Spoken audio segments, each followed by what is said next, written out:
Hello. स्वागत है आप सभी का एक और हमारे नए वीडियो में। और आज की इस वीडियो में हम ये बुक की रिव्यू करने वाले हैं और ये बुक का नाम है टॉपर चॉइस। ठीक है, एसपी पब्लिकेशन के द्वारा पब्लिश्ड है और ये बुक एक लोकल मार्केट में काफ़ी फेमस बुक है। ठीक है, और इस बुक के हम एक एक फीचर्स के बारे में बात करेंगे, क्या क्या इसकी कमियां हैं और क्या क्या इसकी खूबियाँ हैं। ठीक है, दोनों चीज़ों के बारे में बात करेंगे। और मैं स्टार्टिंग में ही बता दूं कि ये कोई पेड रिव्यू नहीं है, जेन्युइन रिव्यू है। और बहुत सारे स्टूडेंट के मेरे पास डिमांड आ रहे थे कि भैया इस पे वीडियो बनाओ, और नेक्स्ट वीडियो में हम संजीव पासबुक के साथ भी कंपेयर कर देंगे इस बुक को। ठीक है, और अभी जो हमारे पास सब्जेक्ट अवेलेबल है वो है केमिस्ट्री। ठीक है, और देखो इसके बारे में ना एक मैं बात करता हूँ, वीडियो लंबी होगी, आराम से बात करूँगा क्योंकि जो भी ये बुक काफ़ी महंगी है और जो भी इसमें पैसे लगाने वाले हैं तो उनको थोड़ा बहुत आइडिया होना चाहिए कि भाई बुक में ऑलरेडी है क्या। ठीक है, तो मैं ना अभी रिव्यू स्टार्ट करता हूँ। देखो पहली चीज़ ना, अपन एक लास्ट टर्न पे भी एग्जामिनेशन आइडिया के नाम से एक बुक मैंने रिव्यू करी थी और वो भी जेन्युइन रिव्यू ही था। ठीक है, और उस पर बहुत सारे अच्छे लाइक्स आए और बहुत सारे कमेंट है। ठीक है, तो एक उससे ना चीज़ें इंटरलिंक्ड है। अगर एक चीज़ मैं बताऊँ, वो जो एसपी की बुक थी ना, वो सेम जो राइटर हैं ये दो, डॉक्टर ओपी वर्मा और एल अग्रवाल, ये दोनों भी उस बुक में थे। ठीक है, ये दोनों राइटर थे, उसमें 4 राइटर थे उस बुक के और ये दोनों भी इंक्लूड थे। तो आप समझ सकते हो कि जो फर्स्ट पार्ट है, सेकंड पार्ट में अलग है, एक अलग है बस। ठीक है, तो आप ये समझ सकते हो कि जो इस बुक में जो कमियां हैं और जो चीज़ें हैं ना, वो ऑलमोस्ट सिमिलर अपने प्रीवियस बुक जैसे होने वाली हैं, जिससे एग्ज़ाम आइडिया थी। ठीक है, तो इसके बारे में अपन ना थोड़ी बहुत कुछ अलग चीज़ें हैं क्योंकि ये एक पासबुक हो गया एक तरीके से। ठीक है, और वो जो हमारा था एक अलग ही रेफरेंस बुक कह सकते हैं उसको, उसमें बस प्रीवियस ईयर क्वेश्चन मेन थे। ठीक है, एक बार ना अपन दोनों, ये 2 पार्ट में बुक आती है। ठीक है, दोनों की लेंथ में दिखा दूँ आपको, ये लेंथ आप देख सकते हो। ठीक है, ये है लेंथ दोनों बुक की। ठीक है, और अपन प्राइसिंग वगैरह सबकी बात करेंगे एक बार जस्ट मैं दिखा दूँ। ठीक है, अपन ना ये सेकंड बुक को साइड कर देते हैं, मैंने अच्छे से एक ही बुक को रिव्यू करेंगे अच्छे से क्योंकि ऑलमोस्ट सेम कंटेंट है और सेम चीज़ें हैं। ठीक है, बुक की रिव्यू के स्टार्ट करते हैं। ठीक है, अब देखो इसमें ना फ्रंट पेज पे वैसी कुछ चीज़ें लिखी नहीं हुई है जैसे लास्ट टर्न पे हमारे साथ लिखा हुआ था एग्जामिनेशन आइडिया में। ठीक है, तो एक बार मैं जस्ट बुक को रेफरेंस के लिए आप देख सकते हो, सारी चीज़ें इसमें जितने मेंशन है वो सारी देख सकते हो आप। पीछे जो भी चीज़ें इसकी हैं, जो भी पार्ट में आते हैं बुक, वो दे रखा है। ठीक है, साइड में एड्रेस वगैरह देख रखा है, आप देख सकते हो। ठीक है, उसके बाद इधर वही यूजुअल बुक की जैसे है। ठीक है, एक बार अपन इसको पेज रेफरेंस वो करते हैं। ठीक है, यहाँ पे वही सेम चीज़ें जो अपनी फ्रंट पेज पे लिखी हुई थी वही चीज़ें। सेकंड पेज की बात करते हैं, प्राइसिंग वगैरह लिखा हुआ है, कॉपीराइट लिखा हुआ है, जो भी चीज़ें अलग चीज़ें प्रस्तावना वगैरह लिखी हुई है आप देख सकते हो। ठीक है, कुछ अपना रेफरेंस के लिए। एक चीज़ मेरे को इस बुक की अच्छी लगी ना कि काफ़ी सारे स्टूडेंट हैं ना जो अब हिंदी मीडियम के स्टूडेंट भी कुछ इंग्लिश रेफ़र करते हैं, तो इसमें जो सिलेबस है वो इंग्लिश मीडियम में भी लिखा हुआ है। ठीक है, वो इंग्लिश में ही लिखा हुआ है, हिंदी में नहीं लिखा हुआ है। ठीक है, चलो आप देख सकते हो ये। ठीक है, 10 चैप्टर जो अभी मैं एक बात बता दूँ, ये लास्ट ईयर वाले सिलेबस के हिसाब से बुक है। ठीक है, और अभी नए वाले अपन सॉलिड स्टेट की तो बात नहीं करेंगे क्योंकि ऑलरेडी रिमूव हो चुका है, बस इसकी कुछ खूबियाँ हैं उसके बारे में बात करते हैं। देखो इस जो पेज की क्वालिटी है ना वो बहुत अलग है। ये बस 4-5 पेज के लिए, बस डायग्राम के लिए दी हुई है। सॉलिड स्टेट खैर अब तो हट गया, वैसे अपने को कुछ मतलब नहीं है, एज एक पीरियोडिक टेबल दिया हुआ है। ठीक है, उसके बाद अपना ये नॉर्मल पेज जो अपना 60 GSM के नीचे का पेपर आता है वो है। ठीक है, 80 GSM के नीचे का, और ये तो प्रिंट वाले पेपर है काफ़ी अच्छा। ठीक है, और अपन ना इसको हटाते हैं, अपन डायरेक्ट सॉल्यूशन चैप्टर पे आते हैं, देन वहाँ से अपन बात करेंगे कि क्या क्या चीज़ें इसमें दे रखी हैं। ठीक है, ठीक है,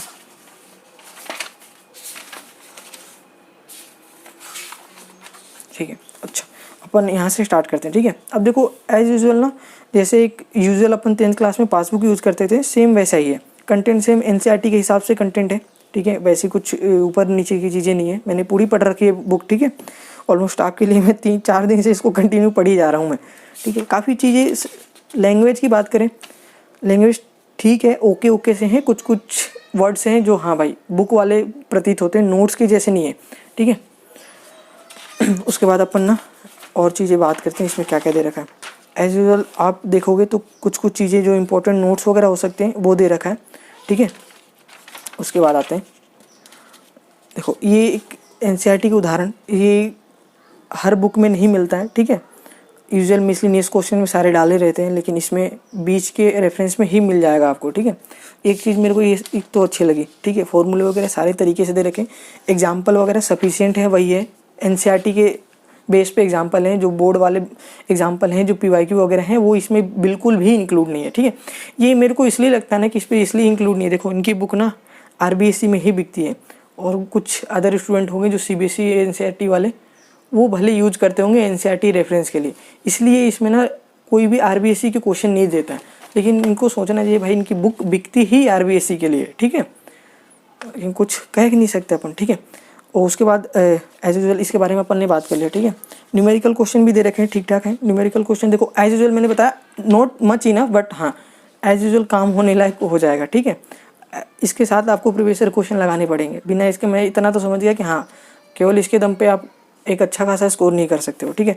हाँ चीज़ें काफ़ी डेप्थ में दे रखी, एक एक चीज़ें, कोई भी चीज़ें मिस नहीं की हुई है, ठीक है। उसके बाद आते हैं एक चीज़, मेरे को 2-3 चीज़ें और मेरे को बतानी है इसमें बुक में। डायग्राम वगैरह ठीक है, पेपर की क्वालिटी सही है, एनसीईआरटी के उदाहरण वगैरह सब दे रखे हैं, एग्जाम्पल भी ठीक है, ठीक है। कोई भी टॉपिक मिस नहीं है, मैंने एनसीईआरटी से मैच कर लिया है, कोई भी टॉपिक मिस नहीं है, सारे वही हैं जो अपने उसमें दे रखे हैं एनसीईआरटी में, ठीक है। एक चीज़ मेरे को ना इसमें एक बतानी थी यहाँ पे आगे, ठीक है। देखो नंबर ऑफ पेजेस एक चैप्टर में बात करेंगे तो काफ़ी है, मैंने आपको दोनों बुक की लेंथ दिखा दी।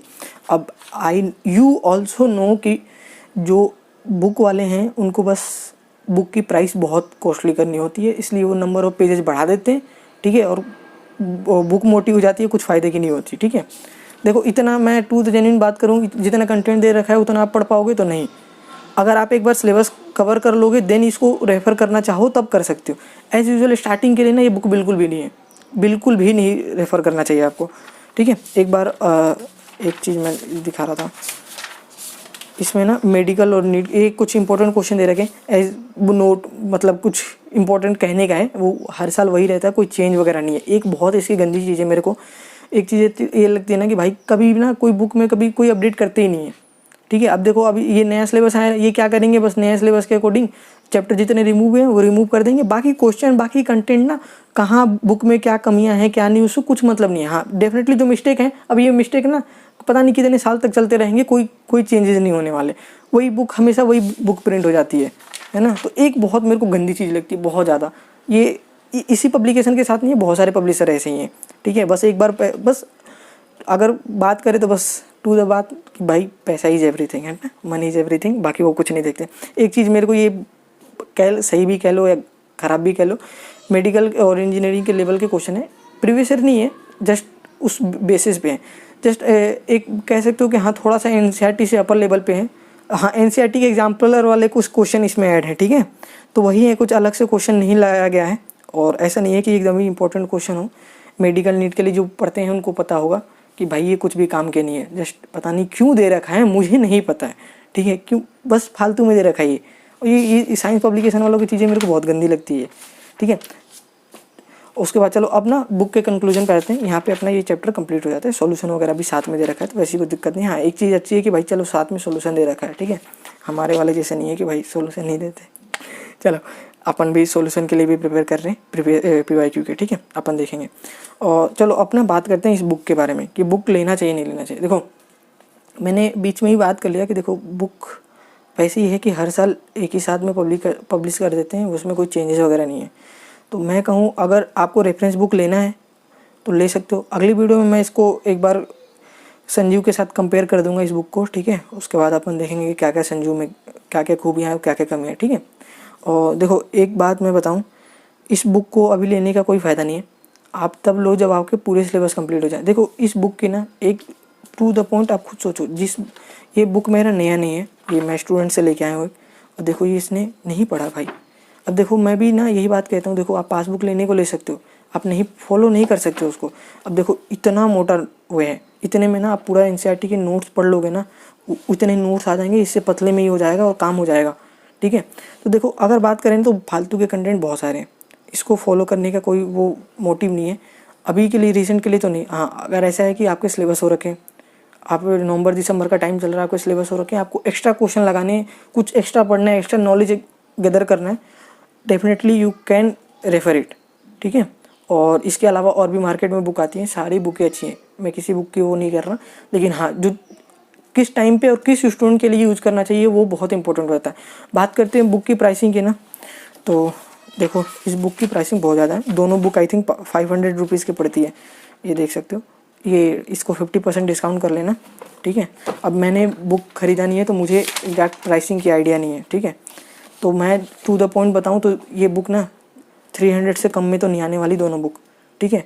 NCERT देखो एक बार तुम ना सोचो, एक बार इतनी मोटी NCERT आती है भाई, इतनी NCERT इतनी मोटी आ जाती है। या तो NCERT मत लो, इसी को ले लो, लेकिन मेरे को लगता है ना कि NCERT ज़्यादा बेटर रहेगा इसके कंपेयर में, ठीक है। आप उसको लो, वो NCERT ज़्यादा बेटर करेगा, क्योंकि उसमें चीज़ें छोटे मोटे मार्क लगाओगे ना MCQ क्वेश्चन के लिए वो बहुत बेटर होगा। देखो हाँ एक चीज़ और बात करूँ, इसमें भी MCQ क्वेश्चन के लिए कुछ ऐसी कुछ खास चीज़ें नहीं दे रखी हैं। मैंने आपको पहले ही बोला कि देखो बुक है वो बस पैसे के लिए सोचते हैं पब्लिशर, ठीक है। उन्होंने एक बार बुक छाप दिया है, बस उसी पे प्रिंट किए जा रहे हैं, उनको चेंजेस करने से मतलब नहीं है। हर एग्जाम में MCQ क्वेश्चन पूछे जाते हैं, इसमें MCQ क्वेश्चन था वो उसके लिए था, इंजीनियरिंग के लिए था, बोर्ड के लिए नहीं था, ठीक है। और ये बुक ना मोस्टली बोर्ड के लिए ही यूज़ होती है, ठीक है। और ये बुक इंग्लिश मीडियम में भी आती है, ठीक है। तो आप डेफिनेटली अगर आप रेफ़र करना चाहो तो आप रेफ़र कर सकते हो, लेकिन मेरी तरफ से है कि भाई इसको छोड़ो, आप नोट्स फॉलो करो और प्रीवियस ईयर क्वेश्चन लगाओ चैप्टर वाइज। इससे बेटर चीज़ और कुछ नहीं होने वाली। हाँ अगर लेना चाहते हो तो ले सकते हो, कोई ज़ोर ज़बरदस्ती नहीं है। हाँ लेकिन कब लेना है मैंने ये भी बता दिया, ठीक है। और ये वीडियो प्योर जेन्युइन वीडियो है। मैंने देख लिया कि मैंने जो नेगेटिव चीज़ें थी, मैंने नेगेटिव के बारे में बात करी, पॉजिटिव चीज़ें के बारे में भी बात करी है, ठीक है। तो मैं किसी वीडियो में कहता नहीं हूँ, इस वीडियो को हो सके तो प्लीज़ शेयर कर देना, ठीक है। और अगली कौन सी वीडियो की मैं बुक रिव्यू लेके आऊँ ये आप बता देना, ठीक है। मिलते हैं अगली वीडियो में, तब तक के लिए बाय।